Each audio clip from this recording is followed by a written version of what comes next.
Welcome to Camp Chaos, where we celebrate the wild ride of modern womanhood.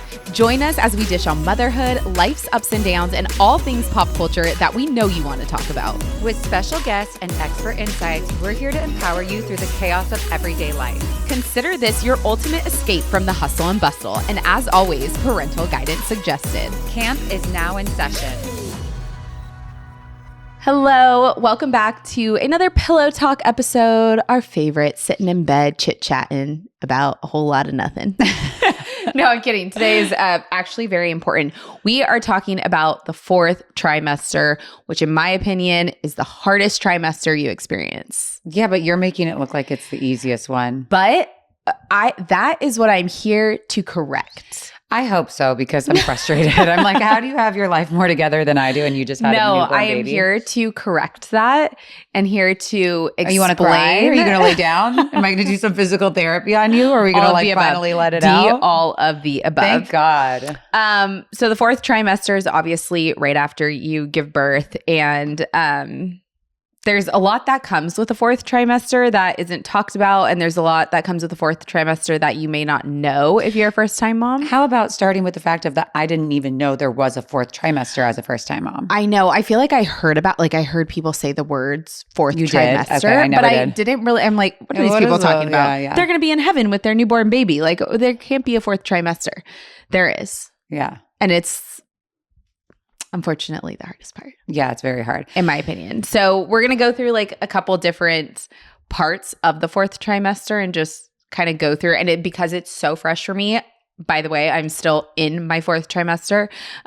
We thought it'd be good to talk about. And I think it's different with each pregnancy, or it certainly has been for me. For sure. So in terms of physical recovery, which I might have touched on this on my birth story. I don't know. Maybe I didn't. Maybe I didn't talk about my physical vaginal recovery. Well, yeah. And I feel like this depends on like whether you've had a C-section, whether you've had like some crazy tearing, or whether you've had medicated, unmedicated. Like there's so many different aspects. But I think the physical recovery, I was talking actually to my girlfriend yesterday, and she has a 14-year-old that she just now found out that she had diastasis recti from, and it was completely separated. Like, you know how they say like one finger, two fingers, three. Yeah. Hers was like a whole hand. And like she is like did a bikini contest, and she's like, I could never get my abs and I could never figure it out. And it's because no one ever took the time to like feel her stomach and see like, did your abs go back? So there's so much. I mean, look at Whitney. We've had Whitney on the podcast with restored physique and like talking about everything down there, like having painful sex. Like there's so much that we don't nurture ourselves with in the fourth trimester that women need to. Yes. And I just feel like in terms of the physical recovery, there's a couple things that I'm like, I really wish I would have known that. And you know, the like painful part of recovery, I think is different. Like I have friends who are like, oh my God, my third C-section recovery was the hardest, like harder than my first or my second.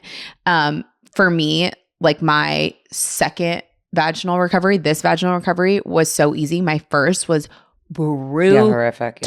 Yeah. I would just like to say though, the couple things about physical recovery that like are the biggest issue for me is like the smells and the dirtiness you feel. And the dirtiness. Oh you're like the dirty kid. I know. It's I know. So disgusting. You're like, and okay, so you just smell like this. There's no judgment here. You smell like you belong in a hospital bed or a morgue. No, you do. You smell like you're dying. It's disgusting. It's so gross.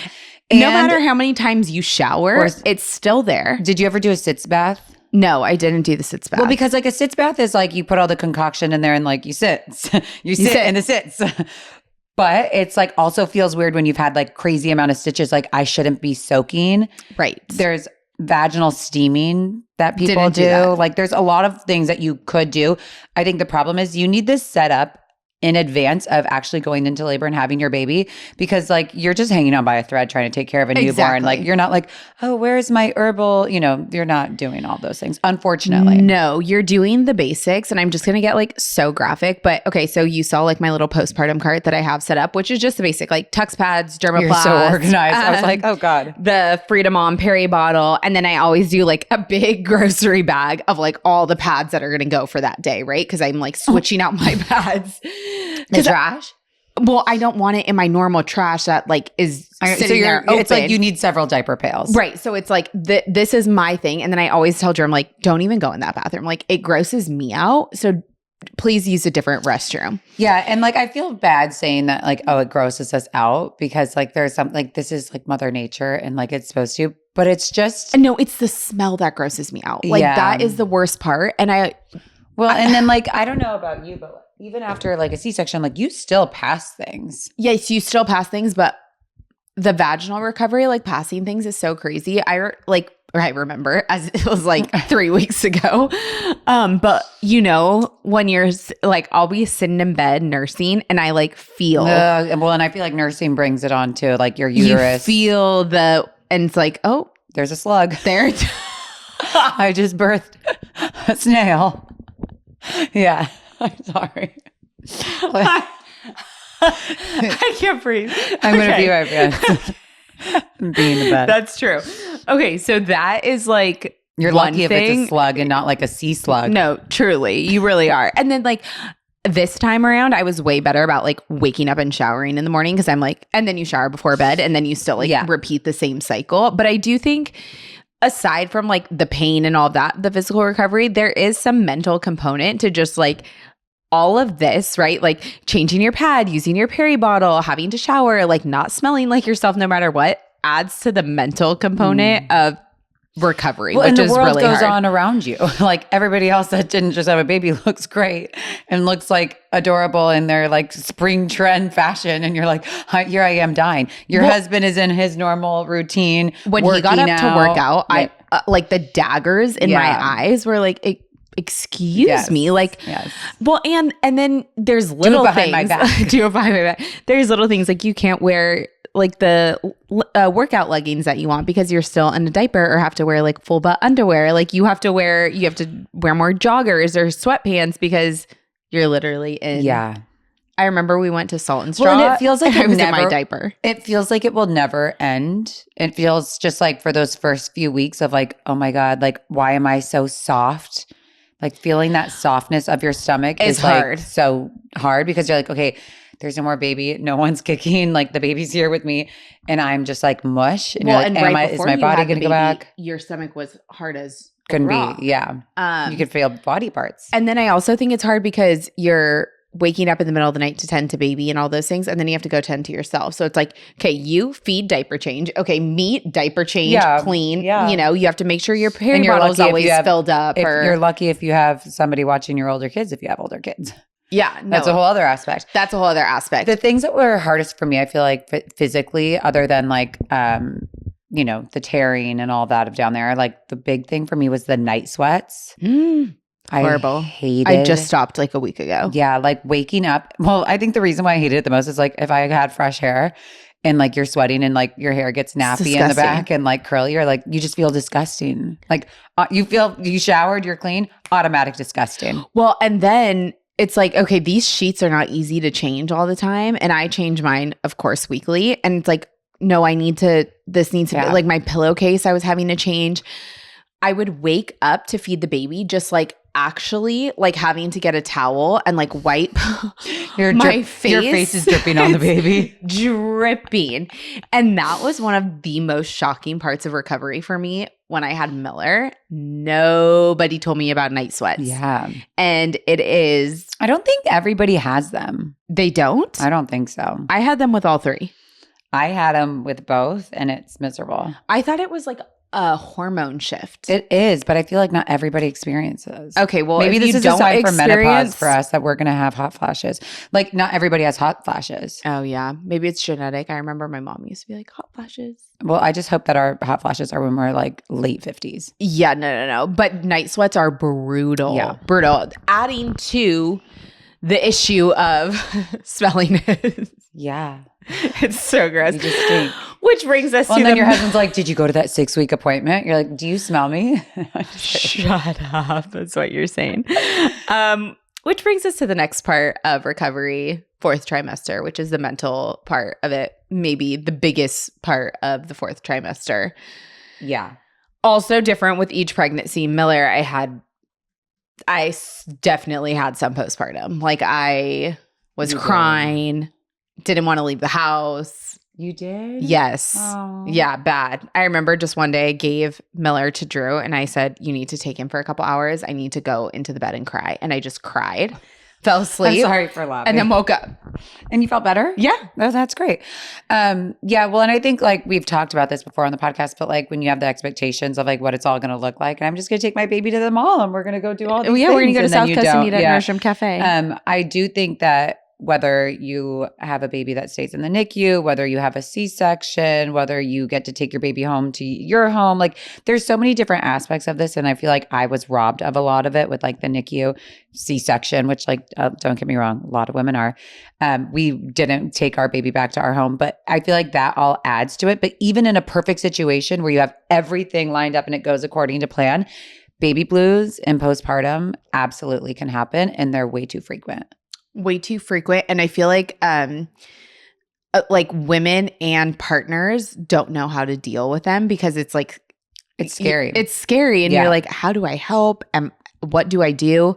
I think the first thing like for me was acknowledging it, because I didn't with Miller because I was so confused. I'm like, I can't be sad. Like this should be the happiest like time of my life. And then when I prepped and as I learned more and like jumped more into the motherhood space and community, getting ready to have Palmer, I was like, oh boy, okay, this time I am going to be ready. And it's so funny. You didn't have him with Palmer. I did and I didn't. Like this is A different so level. silly. Yeah, my sister's like, I remember you being so sad when we came home from Palmer. And it's so silly. It was because last time my parents were at my house when I got home, and they like, my dad cooked dinner and, just like, here, let's. Oh, and no one was home? No one was home, but no one was at your house. My sister and Nick came over, and she was like, "I just knew you were like fighting, crying the entire time." It was my parents had to be somewhere. You're such a baby. I'm such a baby with my parents. Such a baby. Put your big girl panties on. Get your free diaper on, honey. Okay, literally, get your Perry bottle and your free diaper on. Clean your own self up. 100%. I remember feeling with Palmer more the sense of loneliness. Yeah, which is weird because then I had 2 kids. But it almost felt more lonely, which I thought was weird. Well, it's like, where's like my people that are mothering me? Yeah. And because it's like, oh, you're a second-time mom. Well, how was the third time? Well, let me tell you about that. Yeah, no one's checking it. Well, I feel like when I see you, if I don't ask like, oh, how are you sleeping? Like before first baby, you get all the love. Second baby, you get a good, healthy amount. Like, all right, not as much. Third baby, it's like, you're fine. Well, you did this to yourself. Third baby, nobody is worried about you. But I think in terms of like postpartum with the third baby, I didn't have it, which thank God was so crazy because I was so prepped for it this time around too. I'm like, I'm going to have it. I'm going to have it. I'm going to know. I do think there were certain things that I did this time around to help me. One being like letting go of things, letting go of like my type A personality, letting go of just like, it is what it is. Like we're all just, moving along. I think I also was really selfish this time around, which I wasn't before. All things, by the way, that I've like learned from talking out through you on the podcast and like through talking to other people of like, it's okay to take time for yourself. Yeah. When I had Palmer, I was like, no, I have to be with Miller and I have to do this. Like I have to do everything. And it's like, no, Drew, you take the 2 kids. Like, did it hurt my feelings? Yes, of course, because they automatically then are more drawn to their dad. But in that time, like I needed to be in the nursery with the baby watching a show. Yeah. Like I needed that Does to she help have a TV in her room? Yes, because it was the office. You kill me. You kill. Oh, okay. I'm like, did you add a TV? No. I know how much you love your TV, but Drew I'm like, wanted to take it out, but I'm like, let's just leave it until I'm done nursing in here. No, I did not add a TV into her room. Wouldn't put it past you. No, I wouldn't either. But I do think that a lot of women are scared to talk about it too. I'm sure the first time with Miller, you weren't telling people openly like, yeah, I'm having a hard time. I'm struggling. I'm crying. I don't feel emotionally the way I expected to feel. I'm sure now it's a lot different than it was even a few years ago, and like with social media of people talking about postpartum. However, it's like if you don't have a supportive partner or a supportive community and you're going through this, like it's very scary. Very scary. I mean, you like walk into like intrusive thoughts, which we've talked about before on the podcast. Like we're lucky you and I've never experienced that, but we know people that have, and it's just it can be a very dark time. in what you imagine to be the most beautiful, like lightest time of your life. Yeah. And I feel like there's different levels, obviously, to the blues and the postpartum. And unfortunately for women, like we aren't really checked on until we go to our 6th week. And like the questionnaire that they have you fill out, it's literally 6 questions that are so dramatic where you're like, well, no, of course it's not to this level, but like, am I feeling great like myself? No, not really. And maybe you should have sent this over at the 2-week mark. Not so late. Totally. So I've always felt like I'm pretty in tune with my body, but as a mom, I realized I couldn't just keep guessing. I wanted to know what was really going on inside. That's why I joined Function Health, and it has completely shifted how I think about my health. Function gives you access to over 160 tests that look at everything: your hormones, your thyroid, your heart, your liver, inflammation, even toxins and nutrient levels. It's way more than just your standard checkup, which, by the way, only covers about 19 biomarkers. With Function, I finally got a full picture of my health, not just what's fine, but what could be optimized.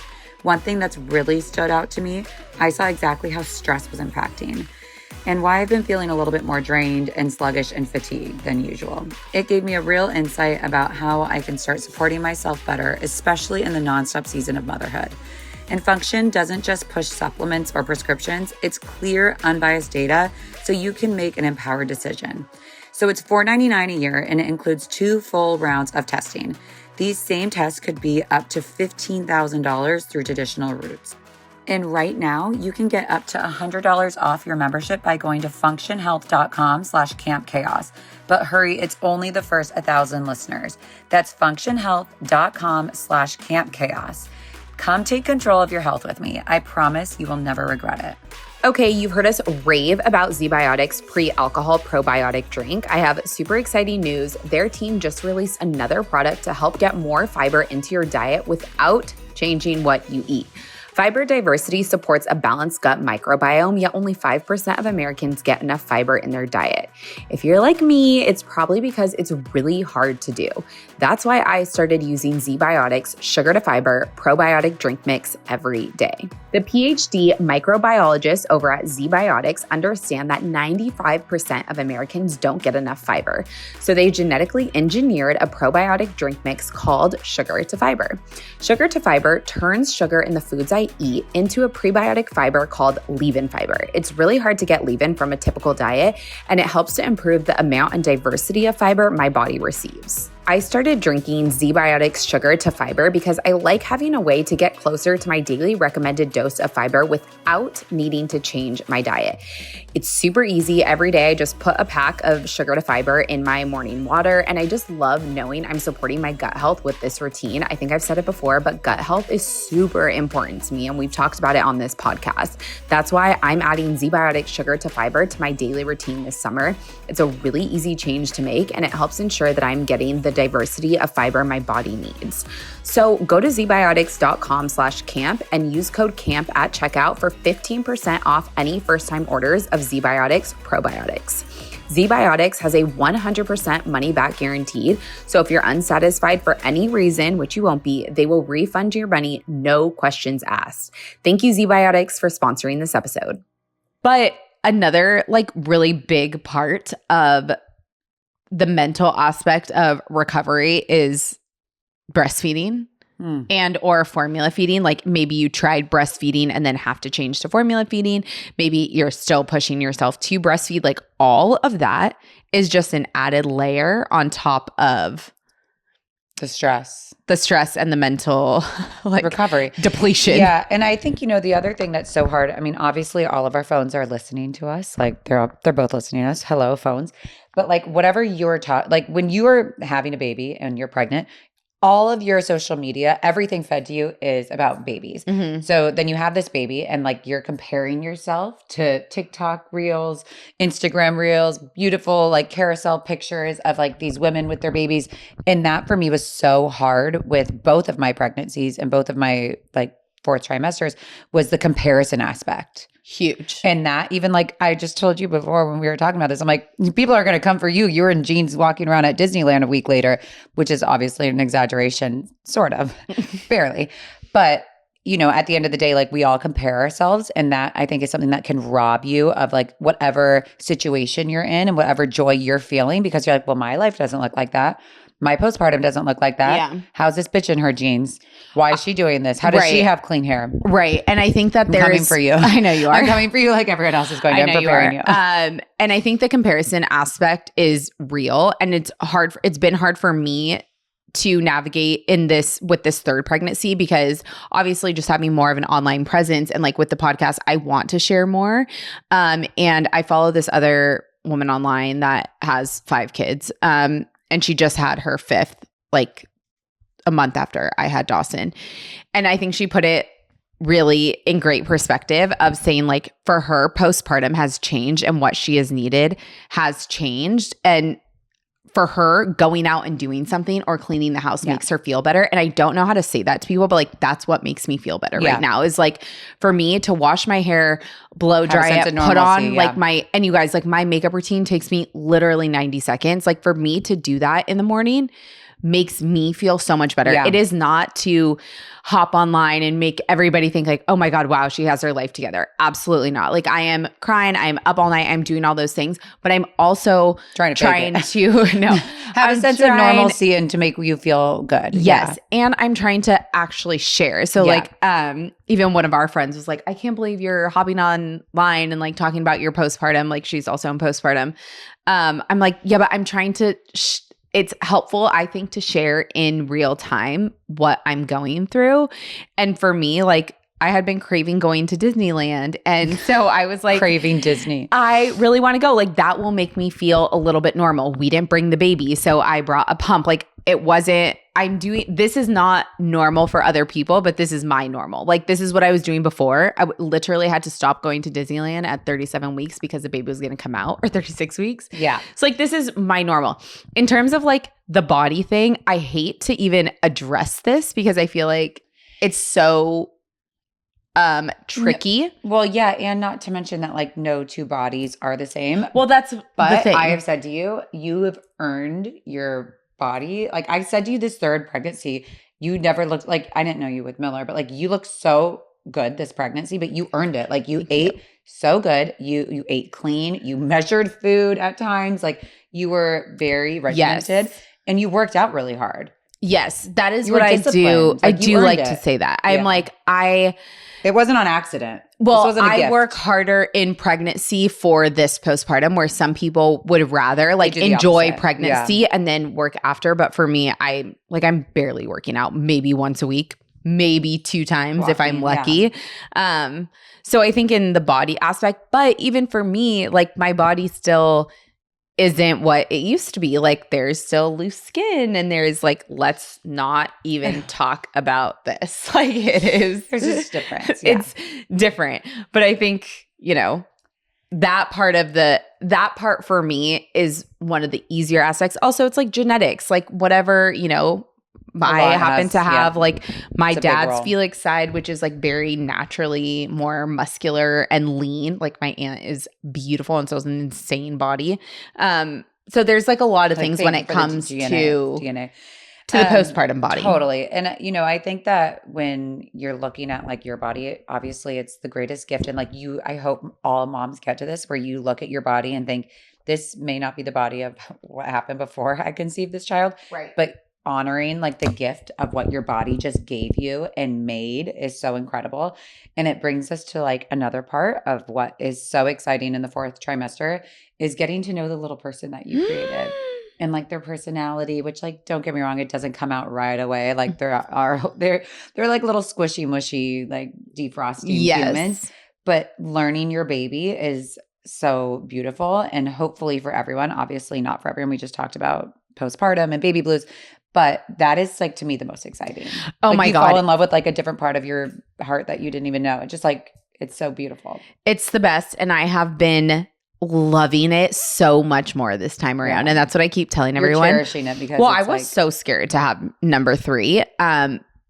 I think that I used to think the newborn phase is just hard. Like it's hard being sleep deprived. It's hard, again, figuring out life with the newborn. It's hard breastfeeding. It's hard establishing all those things. This time has been exactly that. Like I've been able to learn Dawson so much. Like in the middle of the night, I'm just like cheek to cheek with her, and I'm like, I know I should put you down right now, but I just can't. Like, I just like smell her, and I smell inside her mouth, and I just literally hold her to my cheek. And I'm like, I should go to bed. I should go to bed, but I can't, because it's like, these are the best moments. This is like when you're establishing that connection where it's like only that mom baby connection where you're like, oh no, I know my baby better than anyone else. And it's because of the early days where you're like, yeah, no, I know that cry. Drew will be like, what does she need? I'm like, she's probably hungry. That's a hungry cry. Or like, she's not hungry. That's not a hungry cry. That's a tired. That's a diaper. That's a something. And it's like this beautiful connection that's starting so early on. And like, I feel like the first pregnancy, the first baby, the second baby, even those are like, you get more confident as you go. That's it. It's the confidence. Third, I would imagine, is just like, this is just like incredible. I've heard that from so many women too that have had the third. Well, and even like, and you're more relaxed about the stuff that like doesn't really matter. And like, it's the same thing with anything in life. Like, the more you do it, the more confident you feel, the more practice you have. Like, with the third baby, I'm just like, I freaking know what I'm doing. Yeah. Like, I can't be fooled by anybody on Instagram trying to tell me things. I can't be influenced by these people telling me different ways of trying to get my baby to sleep. I can't be influenced by people telling me what my breast should be producing in terms of milk. Like, I know. Yeah. And so I feel so confident in that, which if you are a first time mom, like, that is not going to be the case. It's like with Miller, I was like, teach me, show me, let me try everything. Totally. I tried 20 bottles. I tried different schedules. Oh my God, the bottles. It must be everything. This, every swaddle. Look at me, everything. No, everything. And this time around, it's like, you can't tell me anything. No. Like, I know what my kids need. So like, that part of the fourth trimester is so much more enjoyable, magical, and beautiful. Yeah. But sometimes, like, if it's your first or your second, that part's hard to enjoy because you're so like caught up in this other part of the fourth trimester that you weren't prepped for. Yeah. And I think like at the end of the day, when you think of the fourth trimester, all moms need to be thinking about, yes, me and the baby, but it's like you two together. Oh, yeah. Like, it's you guys both just went birth is traumatic. I don't care what anyone says, whether it's a beautiful birth, like, it is a trauma. You go through that, and then it's like, what comes from that? Well, that's like what I posted when I was like all in my feels is like, Dawson and I went through the like miracle of life together. Like, that is so like, it's hard to explain, but you're like, there's so much to that. Totally. It needs to be honored. Only you two, as I'm like pointing to, you two can relate to and like imagine. It's yours. You know? It's our moment, which is so cool. Which brings us to like maybe the last part of the fourth trimester. You two so much that you forget you have somebody else. I know. And we're going to have another episode on the transition for you of going into baby number 3. But I feel like, well, you look at your spouse and you look at your other kids and you're like you're saying before, of like, you have to be selfish and like connect with your baby, bond with your baby. And other people need to step in with your other little ones, and your husband, like, see you when I see you later.